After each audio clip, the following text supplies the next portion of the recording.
Round three.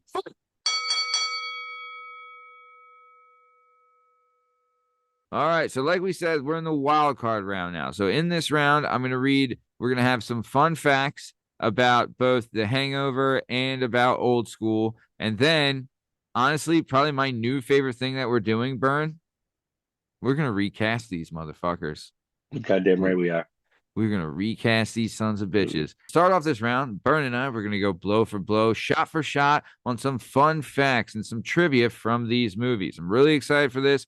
Burn, I'm going to let you land the first shot. Is it going to be an overhand right? Is it going to be a left hook? Is it going to be an uppercut? You going to hit me with a body shot? We'll see. So, Burn, let me have it, Daddy-O. My dukes are up.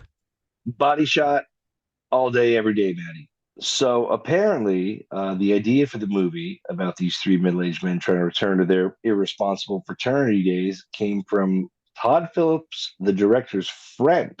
His name was Court Crandall. Earned a story credit for the film, though the final screenplay was written by Phillips and his writing partner Scott Armstrong. They wrote the part of Bernard with Vaughn in mind, having been impressed by his performance in Swingers and Maid, but he done such a good job of establishing himself as a dramatic actor that the studio didn't want him. They Really? didn't think he could do comedy.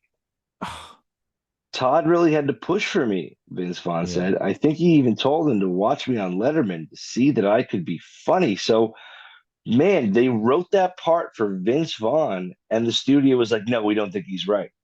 Yeah. Imagine that movie without Vince Vaughn. That's insane. You can't. It can't. It won't work. Completely insane.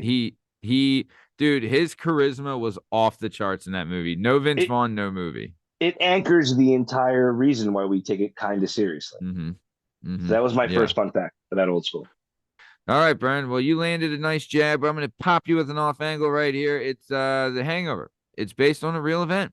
The decadence of The Hangover came from a real place. Producer Chris Bender told a tale of his friend Trip Vincent, a movie producer. Vincent apparently went missing from his own bachelor party in Las Vegas, only to regain coherence in a strip club, at which point he was told he had a massive bill to pay.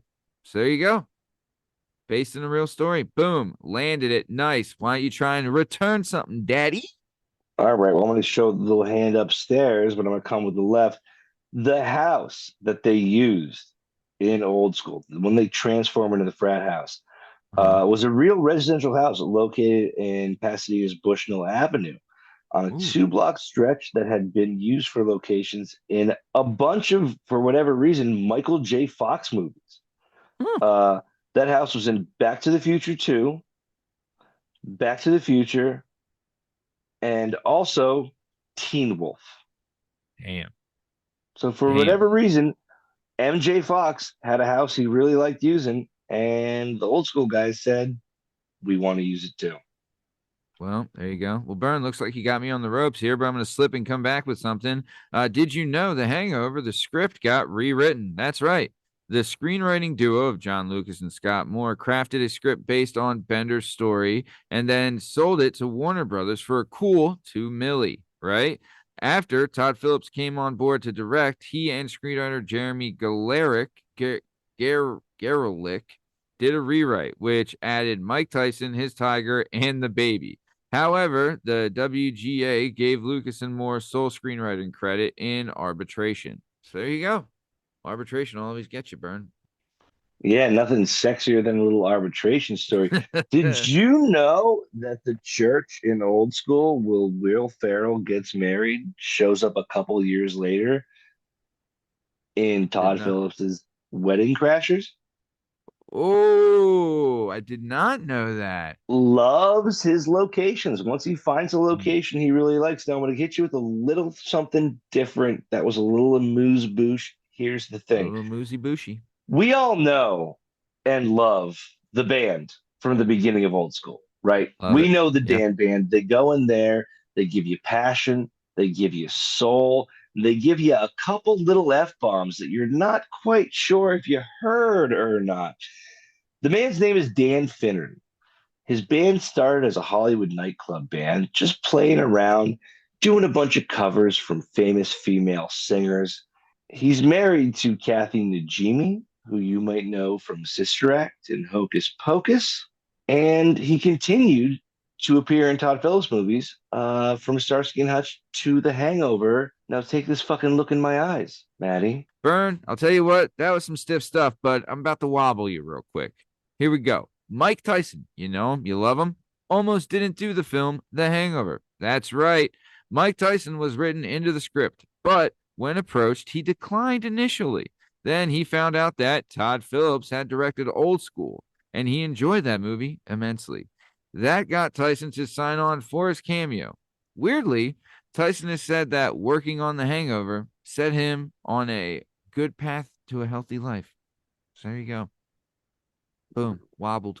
That is wobbling. Like to think that Mike Tyson playing that role in The Could you Hangover imagine was it as Evander Holyfield?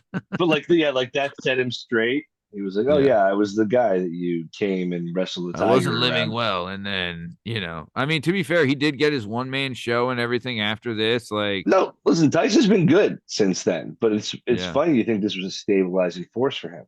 All right, I got one more for you, but it's not gonna shock you. All All right. right. Hit me, daddy.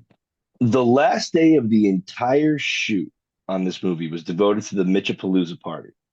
The one that starts with the surprise performance by Snoop Dogg and ends with Will Ferrell streaking through town.